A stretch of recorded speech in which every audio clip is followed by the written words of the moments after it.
show, where today we're trying to cover a whole range of issues around about the bigger picture for the EU and the EU Schengen zone.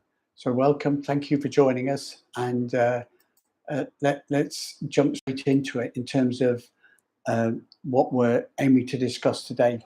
Look at issues around the EU and the migration crisis, but the crisis also in the wider world that are going on around the EU, and what the implications of that in the short and the longer term. Not least because this week, 25th of September, was the quarter day of the year. So we're into the last quarter of 2023 and with an Indian summer, where the opportunity is for India to become a major economy and a major player in the world. We've seen lots of changes and advances being made in recent times. The population of India is bigger than China, and with it, it's been courted by the West as well as the East to be a major player in the geopolitical shifts that are going on as China stand between the Russian situation and the Western democracies. But also, you've got great education in India. You've got great mass of young, talented, well-educated people that can provide a great insight in terms of technology and know-how and working in the professions around the world. So how does India unlock that potential for the country itself and within the wider world? So this is the issue that we're facing, and it's a challenge to the West. It's a challenge for India to be the dynamic economy of the next 20 years in the way that China has been in the past. With China, you see that they've had for many years a limited number of children. So they've got an elderly population and a limited number of younger people to stop the population growing and growing. But now they've got an older population, smaller workforce, property crisis, with bad debts, with Evergrande defaulting on their current debt payment during the last few weeks as well. So it's a bit of an Indian summer, and where would it lead? Let's watch this space going abroad, going forward. For more information and guidance on relocating abroad and living and working abroad, contact us at proactpartnership.com. Meanwhile, there's an EU migrant crisis, not just in India, but around the world. The medical improvements around the world have reduced infant mortality. 100 years ago, even in Europe, infant mortality was 50% up to the age of 20. As that's been reduced around the world, populations have boomed and they're still not stabilized. And now the world, half the population of the world is below the age of 25. Those people are looking for jobs and opportunity and a way forward. And now we have the migrant crisis. And we need to understand exactly what that is. In the 1950s, the UN set up an asylum protocol where countries that sign up to the United Nations protection system for asylum have to follow a set of rules to offer and consider the asylum request for a person arriving in their country. Asylum is to flee persecution. So in the 1950s, you're talking about just after the Second World War, where the Germans invading most of Europe and Russia into trying to initially to unite the Germanic people, but also do their own bit, their own version of ethnic cleansing. And that's the basis on which asylum seeking was created. And asylum can be granted if your city is being bombed, if there's a revolution or there's a military force that's forcing you out, then asylum can be granted. And this is what all the people arriving in a country are trying to use as the basis of their claim to be given permission to live in that country and work in that country. But it's about fleeing persecution. Now, if there's a genuine war or endangerment to life, then that is persecution. But a lot of the migrants are actually just migrant workers. They're people looking for a better opportunity, a new start in a richer country, and that plea, that fleeing persecution, is being supported and amended by judgments made around the world, including the European Court of Human Rights, where they're making judgments to say that persecution could be, or does that involve your sexual orientation? Does it involve your whether you want to transgender? Does it involve whether you're tall, short, fat, thin? Whether you're from one ethnic group or another? What is the definition of persecution? Or is it that you just don't fit in with that culture? And this is what the issue is. If somebody's looking to relocate abroad, um, every country has a system where if you want a work permit, there's a system for being offered a contract, bringing your skills to a country, and applying those skills and getting the work done on that basis. If you want to study abroad, the study visas can be earned and give you the right to work while you're studying. Um, but it's the economic migrants that are creating the great stresses. And of course, Europe is a great attraction for the young people of Africa to give them a leg up and a leg start. And this migrant crisis has been an issue for many years in the UK, and the UK hasn't stood up for itself uh, in this dispute with France. And will it stand up to it in the future? Somebody seeking asylum in the UK, if they're coming from a safe country, i.e., France, where they're not being persecuted for any reason, the persecution is in another country, be that Syria, be that Iran, be that an African republic.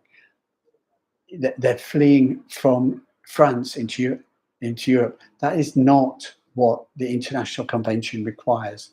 And in fair play, the French should not let those people leave. They should be offering them accommodation and assessing their asylum in France. But they're choosing not to do that. And this is a political situation that's progressed over the years. Now, it's not entirely of France's making.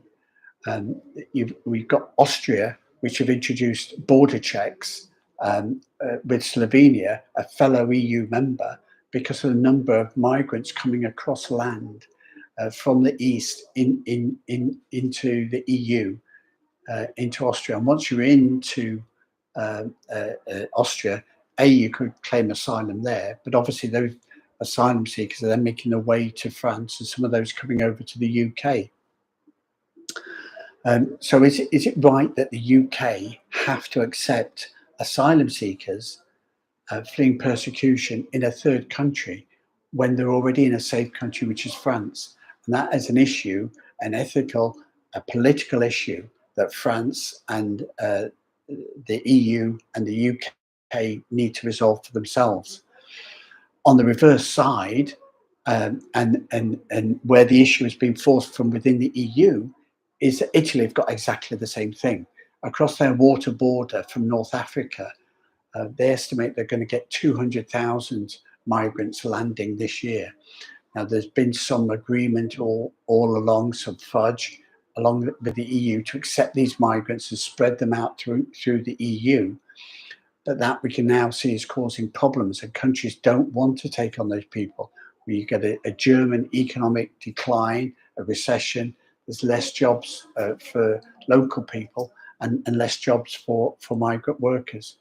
And now Italy is struggling under EU agreements to relocate these migrants around the EU, and they're being left with that burden of asylum in themselves. So The international asylum laws say that if an asylum seeker lands in your country fleeing persecution, then you should follow an international set of legal standards to assess their claim in that country. The EU allows for people to be spread among the EU and move into different countries to make those assessments under the EU banner. However, um, that is backfiring on a country like the UK, which people are being allowed to flow through the EU into um, into the UK. Now, Austria have addressed that with their own border checks for people coming from fellow EU country, Slovenia, and Germany are talking about introducing border checks as well. And so the whole concept of the EU Schengen zone is under threat. That's supposed to be a free zone of movement for people, property, capital, and jobs for anybody who's legally allowed to live and work in that environment. But with the borders so porous around the EU, and the migrant crisis is forcing that rethink. So should that rethink should be on the terms of asylum? Should processing of asylum seekers in third countries be allowed? These are the issues that need to be addressed by the world economy. But if you're looking to work or live abroad using traditional rules, and you want more help and guidance on that for living and working abroad, contact us at proactpartnership.com. The EU is going through a bit of a stagnation at the moment, or it's a recession. So you look in around the world in all the different economies, you see that you've got recessions being around where economies are coming out of COVID, trying to reignite that. And we talked before where it's actually more like the 70s, where you've got too much money, high inflation, and the whole economy needs to reset. But there's also this change that's going on, and this drive to change the whole infrastructure of the way we work to stop global warming. Now, global warming happens over millions of years, and yet we've been convinced that it's all being created, we're all going to die now unless we do something in the next 5 or 10 years against global warming. I'm not an advocate. I don't know the science of global warming, but do we need to go through the massive technical structural change of ripping out all the cars, all the boilers, all the existing energy sources that we've got to rebuild new ones straight away at an environmental and capital expense, which then becomes a drain on the economy? And is that electricity cheaper anyway? Are we using the best technologies? Wouldn't it be better if the move towards a more sustainable model for the world was an evolution from where we are, based upon supply and demand? There's lots of people drinking bottles of water and throwing that plastic away straight away. What a waste. Why are we doing that? That's one question. But do we need to rip out an efficient gas boiler that could be used for another 20 years without manufacturing new electric capacity and installing that in place? Infrastructure v evolution. These are the questions, and the right type of capital investment for the future development could actually see the world grow more sustainably. We should be able to travel and move around across border to live and work.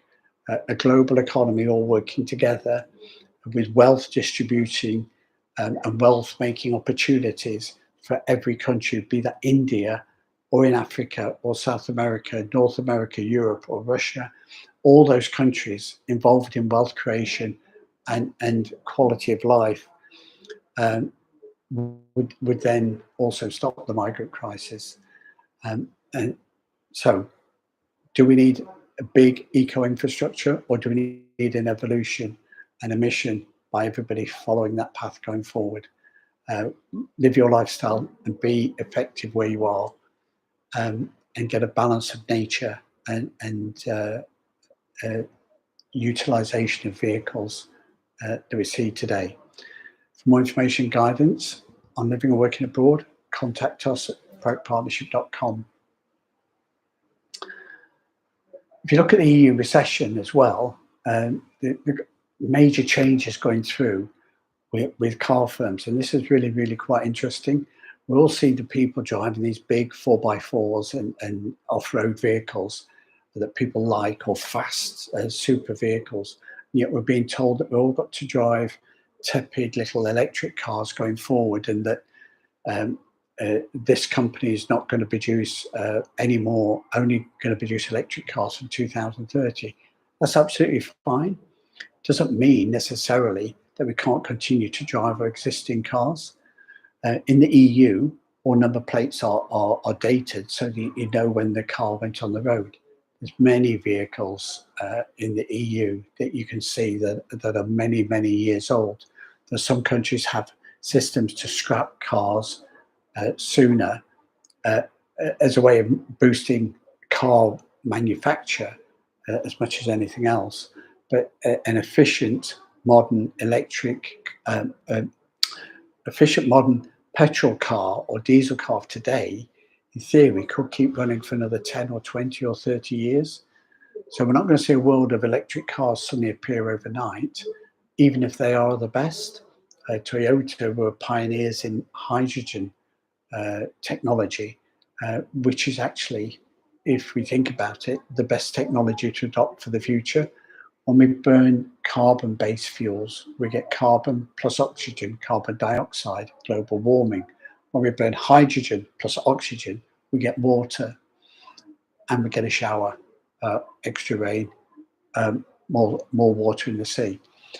So the evolution of a stagnation, but German car sales are slumping, their economy is slumping back to the 80s as they try to adjust to the post-COVID EU dynamism that's going on.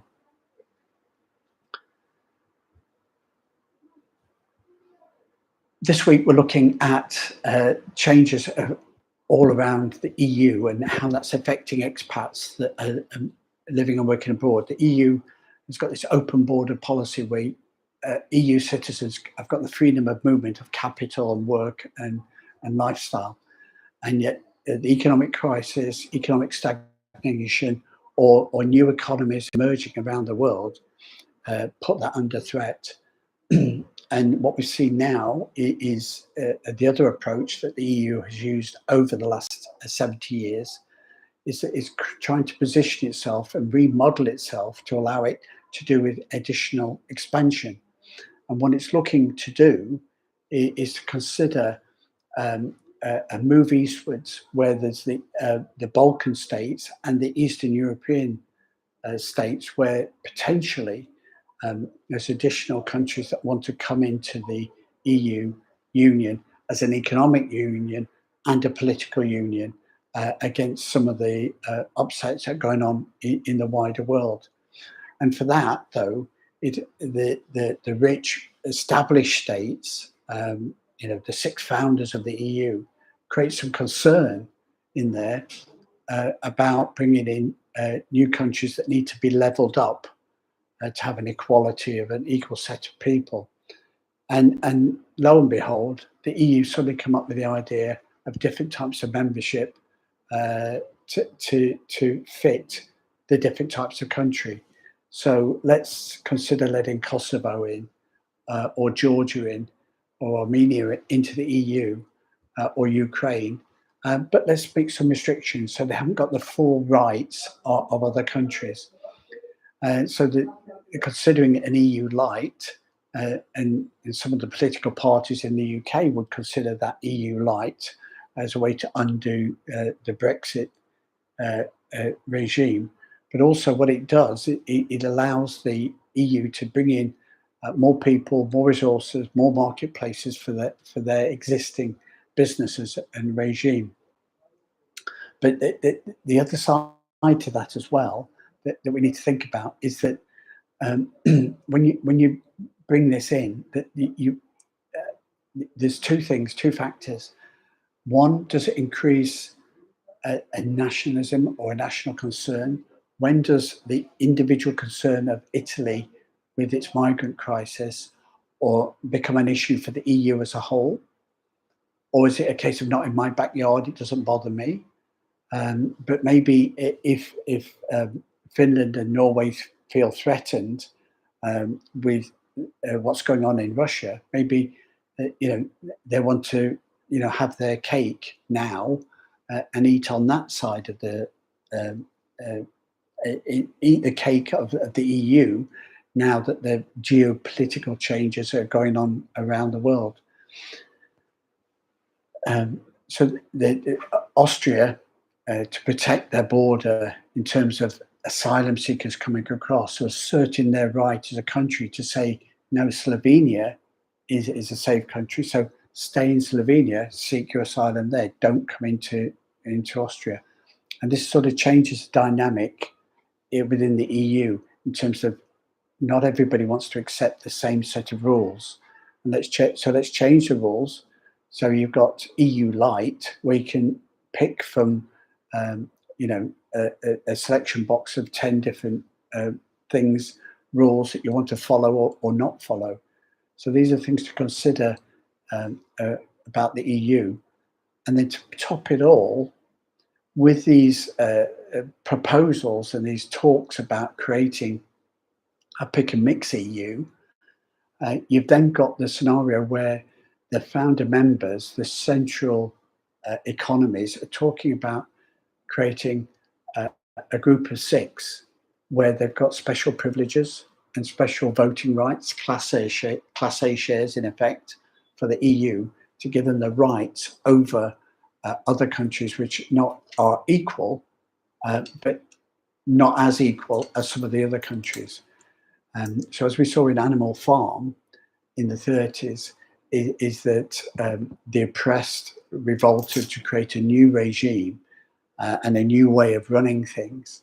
But then a new elite arose up out of the middle classes, and they become more equal than the other members of the EU states. So pick and mix could introduce poor relations, and new regulations could create inner circles and privileged few. Um,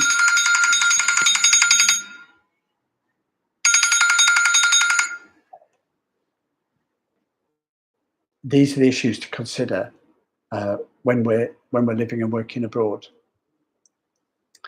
Not sure what that introduction was, but it shows we're in real time. But thank you, Apple, for when my phone's been on mute, not muting it. But there we go. The final thing to discuss today is that I want to discuss is that there's no you in Uzbekistan. What do we mean by that? Interesting developments going on in the Balkans.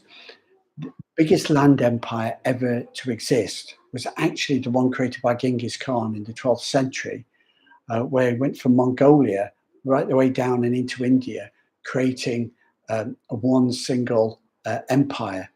And that still has manifestations today in lots of little countries, where you see a country called Stan or people called Khan, Pakistan, Uzbekistan, Kazakhstan are all countries that derive from this original Mongol empire.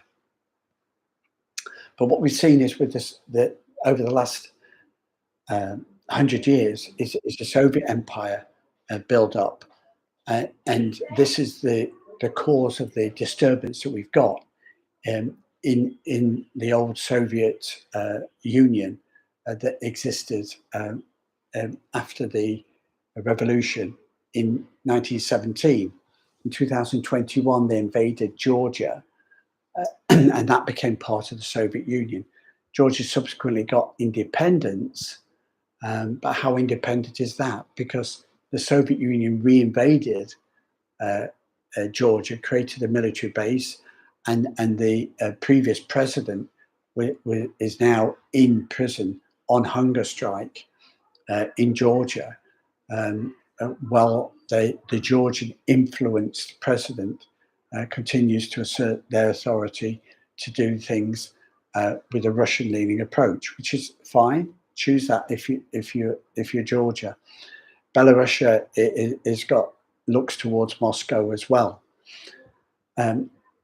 Earlier this year, last year, there was also a revolution, an attempted coup in Kazakhstan. Kazakhstan has got a landmass as a country. It's a very rich oil country. It's got a landmass that's bigger than the whole of the European Union put together. That was put down by Russian intervention that kept the existing Moscow-facing president in power in Kazakhstan. And then last week, Moscow-influenced Armenia and Azerbaijan have been having a tussle and a fight for many years, and it's about the race and the ethnicity between the peoples of Azerbaijan and the people of Armenia. And there was a little enclave which has been maintained in of Armenian-based people in Azerbaijan, and their troops invaded this area and took it over last year,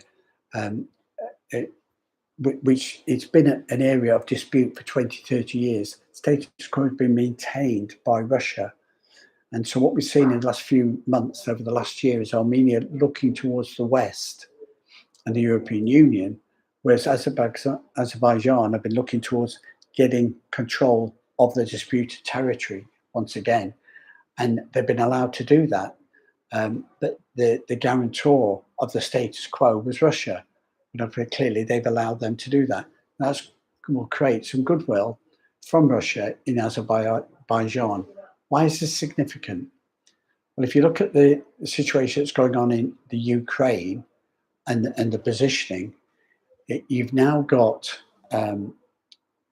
Belarus, Georgia, Armenia, and Azerbaijan are countries that all surround the borders of the Ukraine, as does Kazakhstan. So Ukraine's borders, where they're not with Russia, all those countries now are controlled and influenced by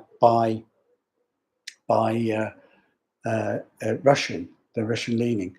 So Armenia and Azerbaijan have also got borders and relations with Turkey. So you've got a situation where the Ukrainians are being brought under geopolitical influence within the EU. So what does that mean? So that there is no U in Azerbaijan,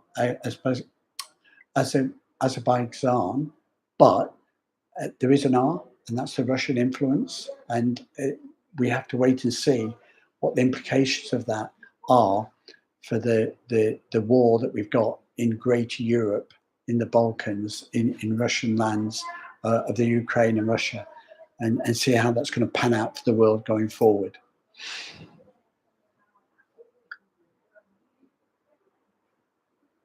For Cyprus tax residents, there's more news. What we want to look at is the changes to Cyprus tax rules.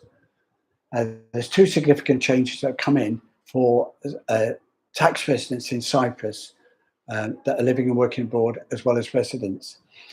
The first of those is that, yet again, Cyprus has extended the deadline for completing the returns for 2022. So it's a calendar year tax year system. The tax return for 2022 it needs to be submitted by the end of October now, instead of the end of September. So it's a month-long extension for anybody that's not yet completed a return and paid any tax that's due, or balance of any tax that's due for 2022. The people that need to complete a return absolutely are anybody earning more than 19,500, or anybody who's self-employed. in 2022 in Cyprus. Or anybody that's selling a property, or anybody that dies. So although if your income is below that, you don't have a compulsion to complete a return each year, you may still need to do that return when you dispose of property or capital gains tax events, or if you die and your estate needs to be settled in Cyprus. So Proact always advise completely return each year and keep your records up to date, and it helps with your tax residency proof for other countries as well. And at the time you need tax clearance for property or probate. The second significant change coming up in Cyprus is that for 2023, they've finally addressed an issue. In 2019, a new health tax was introduced. This is about 2% of all income. No personal allowances. It's not added to income. It's a health tax. It's a flat rate tax on your worldwide income. So if you earn £1,000, you've got 2% tax to pay, 20 euros. Now, they haven't got an effective way of calculating or collecting that tax unless you've got your income is arising within Cyprus. So when expats are living in Cyprus and they haven't got that earned income and haven't been doing the return, there's no assessment to find that tax, which could still be due on dividends, interest, capital gains, and earnings from overseas. So from 2023, so the tax return that's due for 2023 next year, so the 2023 return will be due when we get into 2024. Everybody earning more than £1, €1 will be required to complete a tax return for each year that they're resident in Cyprus, which will make a lot of clarity and means that even if you only earn £100 a year, you've still got £2 tax to pay for the health tax. That's irrespective of what your situation is. It's a flat rate tax on your income from around the world. It's not offset against personal allowances or any consideration like that. If you're a Cyprus tax resident and you're going to need a tax return for 2023, let us know. Contact us at proactpartnership.com and we'll be able to give you help and guidance. If you still need to do your 2022 return and you're not sure if it's been done or if the tax has been paid, you need help and guidance on that, contact us at proactpartnership.com and our Cyprus office will help you out on that. Thanks a lot for listening, and we'll see you again next time.